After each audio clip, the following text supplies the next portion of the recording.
sɔgɔma an balimakɛ don Amadu Bamiya. An nana bi tuguni i n'a fɔ kɔrɔlen an b'a kɛ cogo min na, ka bɔ ka video kɛ ka ɲɔgɔn bilasira bonya kɔnɔ ani karama kɔnɔ, ka ɲɔgɔn ladi, parce que ladili o de bɛ se k'a to an bɛ lahalaya min na yɛlɛma bɛ se ka don o la, parce que buna hadamaden faut que sanga ani waati i k'a essayer k'i yɛrɛ corriger dɔɔni dɔɔni.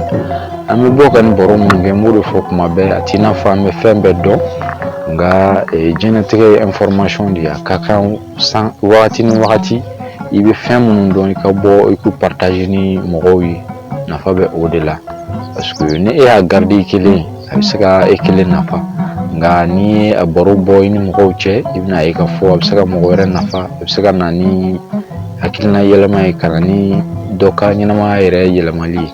Donc an b'a kɛ o hakilina de kɔnɔ, an b'a ɲini minnu ye mɔgɔ kura ye an ka chaîne kan k'u abonner, ka video liker, u ka cloche de notification fana activer, walasa kuma o kuma n'an ye video bila a bɛ se ka sɔrɔ teliya ani nɔgɔya la cogo min na. Donc a b'a partager fana, a b'a to mɔgɔ wɛrɛw bɛ se ka video sɔrɔ aw sababuya la. Donc n'o kɛra i bɛ taa sɔrɔ an bɛ nin ladilikan minnu kɛ dɔ tɛ a sɔrɔ parce que a tɛ an ka chaîne kan, mais ni e y'a partager e sababuya la a bɛ se ka kɛ sababu ye a tigilamɔgɔ bɛ se ka a sɔrɔ ka se ka a yɛrɛ nafa n'a ye. I n'a fɔ kɔrɔlen an bɛ bɔ ka tarikuw bɔ cogo min na n y'o de fɔ, tariku ninnu barow don, histoire don, a lamɛnni ka di an tulo la, o ye kelen ye. Filanan fana kalanw de bɛ a kɔnɔ, parce que an bɛ bɔ ka histoire fɛn fɛn fɔ i b'a sɔrɔ leçon dɔ de bɛ a kɔnɔ, a hakilina leçon dɔ de bɛ a kɔnɔ, message dɔ de bɛ yen an bɛ fɛ ka min passer. Donc an b'a ɲini bɛɛ fɛ fana a ka to video daminɛ na f'a laban, o b'a to faamuyali bɛ bonya kosɛbɛ, parce que n'i ye video partie dɔ lamɛn ka dɔ to i bɛna ye k'a fɔ faamuyali waati dɔw la a tɛ dafa, n'i ye a bɛɛ lamɛn i bɛna ye k'a fɔ faamuyali bɛ sɔrɔ kosɛbɛ, o b'a to e yɛrɛ bɛ se ka mɔgɔ wɛrɛ ladi, a b'a to a bɛ se ka mɔgɔ ɲɛ e fana ye. Bi an y'a kanu ka bɔ ka na histoire bɔ, histoire min n'a bɛ denmisɛnnin dɔ kan, denmisɛnnin san 9 de don, denmisɛnnin ekɔliden de fana tun don. Donc an bɛna essayer k'ale ka tariku de bɔ. Tariku in a bɛ denmisɛnnin a tun bɛ ekɔli de la, ekɔli la a hakili kun man di, donc a teri a ka karamɔgɔw u bɛɛ tun b'a lagosi ni hakiligoya in ye. Donc a tun bɛ kɛ mɔgɔw kɔnɔ k'a fɔ ko a hakili man di, mɔgɔ don mɔgɔ min tɛ se ka kalan, donc u b'a lagosi n'a ye. Olu yɛrɛ kɔni a ka karamɔgɔ olu ye fɛn bɛɛ kɛ ka essayer k'a kalan, denmisɛnnin a ma se ka hakilija sɔrɔ ka kalan. Donc o kɛlen u nana essayer ka denmisɛnnin yɛrɛ labila, u y'a gɛn ka bɔ ekɔli la, nka a gɛnni ɲana ka taa u ye lettre dɔ sɛbɛn ka di a ma.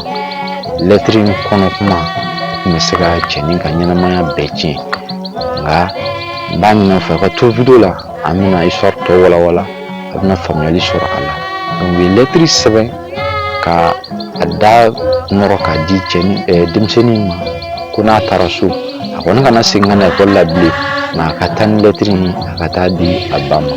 Donc a taara so a kasibaatɔ, parce que a fana o ma diya a fana ye, a tun bɛ fɛ ka to ekɔli la ani a tɔɲɔgɔnw ka kalan kɛ ɲɔgɔn fɛ, u ka to ka ɲɔgɔn laɲɛnajɛ.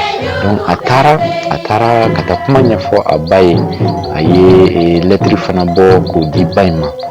Ba ye lettre bɔ ka lettre kɔnɔ kuma kalan, a kɛlen ka lettre bɔ ka lettre kɔnɔ kuma kalan, ba sigilen tora a sumana a tɛ ka kuma, a kasira, a ɲɛji jiginna, a ma fɛn fɔ a den ye. Donc o kɛlen den jatigɛra, den siranna, den ko ko mama a kɛra cogo di, ne nana ka na lettre di e ma parce que n gɛnna ka bɔ ekɔli la, ka na lettre di e ma, fɔra e de ka lettre in kɔnɔ kuma kalan, e ye lettre kalan e bɛ kasi la, o tuma mun bɛ lettre kɔnɔ? Ba in ko ko ayi k'a kana jɔrɔ, ale bɛ ka kasi parce que kumakan min bɛ lettre in kɔnɔ, kumakan in a donna ale fɛ kojugu, o de kama a bɛ ka kasi. A ko den ma k'a fɔ ko a sɛbɛnna lettre in kɔnɔ de k'a fɔ ko den k'a hakili ka di, a hakili ka bon kojugu, a bɛ kalan yɔrɔ min na, a bɛ ekɔli min na. Donc ko maître minnu bɛ yen olu y'a ye k'a fɔ olu tɛ se ka kalan. Donc o kama u b'a ɲini ba fɛ a ka école wɛrɛ ɲini ou bien a k'a to so pour que ka se k'a ka kalan kɛ. Donc ba ko ko o de sɛbɛnnen lettre in kɔnɔ. Donc kuma in a donna ale fɛ, a diyara ale ye, o kama ale bɛ ka kasi, a ɲɛji bɛ ka jigin. Nka a b'a ɲini den fɛ, den kana jɔrɔ, den k'a to yen, den bɛna a ka kalan continuer so yen nɔ. Ale yɛrɛ fana bɛ yan nɔ, a bɛ n'i janto den na kosɛbɛ pour que a bɛ se k'a ka kalan kɛ cogo min na. Donc ba ye lettre kɔnɔ kuma fɔ den ye o cogo la. Donc den tora k'i janto den na, a bɛ den bilasira, a bɛ i occuper den ka kalanko la so yɛrɛ. Donc den tor'o la ka na kɛ kodɔnnaba ye, ka invention dɔ kɛ. Nin den jɔn de don? Mɔgɔ de don, mɔgɔ min ni mɔgɔ o mɔgɔ n'i bɛ dɔ dɔn science domaine kan, i ye cɛ in tɔgɔ mɛn. Cɛ in cɛba dɔ don, savant don, inventeur ba de don, n'u b'a fɔ a ma ko Thomas Edison. Thomas Edison ale de ye ampoule min n'an bɛ a don an ka sow kɔnɔ ka yeelen sɔrɔ, o ampoule in mɔgɔ min y'o inventé o de ye Thomas Edison ye. Donc nin histoire in nin y'ale ka histoire de ye. Ale de kɛra nin cogo la, u y'a gɛn ka bɔ école la k'a hakili man di k'a tɛ se ka kalan. Nka a bamuso o kɛra hakilitigi ye, ka d'a kan lettre min n'u tun ye a di a ma k'a kana di a ba ma, a tun sɛbɛnnen don lettre in kɔnɔ de k'a fɔ ko den k'a hakili man di, a hakili min b'a la k'a tɛ se k'a to a ka se ka kalan kɛ. Nka ba in den kanu min bɛ a la, a b'a dɔn k'a fɔ n'a y'o kumakan in fɔ den ye o fɔcogo la, a tun bɛ se ka na ni jigilatigɛ ye den na, a bɛ se ka na ni jigilamisɛnya ye, a bɛ se ka na ni galabu faga ye den na pour que ka se k'a ka dɔnniya, a ka kalan k'o segin kɔ. Ba in kɛra hakilitigi ye, ba in m'o fɔ, ba in ye kuma yɛlɛma k'a fɔ fɔcogo la, fɔcogo min n'a bɛ se ka courage di den ma, fɔcogo min n'a bɛ se ka da a yɛrɛ la k'o sabati den dusukun na pour que den bɛ se ka baara kɛ cogo min na, den bɛ se ka kalan cogo min na. Donc nin tun ye Thomas Edison ka histoire ye. Nin yɔrɔ la an bɛ leçon jumɛn sɔrɔ a kɔnɔ? O de ye k'a fɔ an k'an janto an ka kuma fɔtaw la kosɛbɛ, surtout an n'an denw cɛ, den ni masa cɛ. Den ni masa cɛ, kuma dɔw bɛ yen n'o bɔra e la k'o fɔ den ye, a bɛ den ban a yɛrɛ ye, a b'a to a tɛ da a yɛrɛ la. Ni mɔgɔ dun ma da a yɛrɛ la, i b'a ye k'a fɔ a bɛ jɔn a yɛrɛ la, a ti waleyaw kɛ waleya min n'o bɛ se k'a nafa.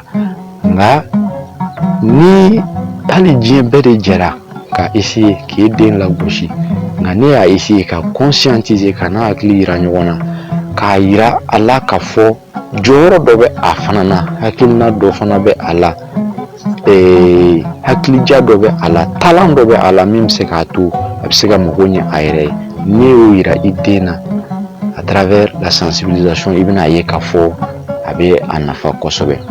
Nin yɔrɔ la n bɛ hakilijigin kɛ cɛba dɔ fana ka histoire la, o ye jɔn ye? Albert Einstein. Science domaine kɔnɔ mɔgɔ caman fana ye a tɔgɔ mɛn.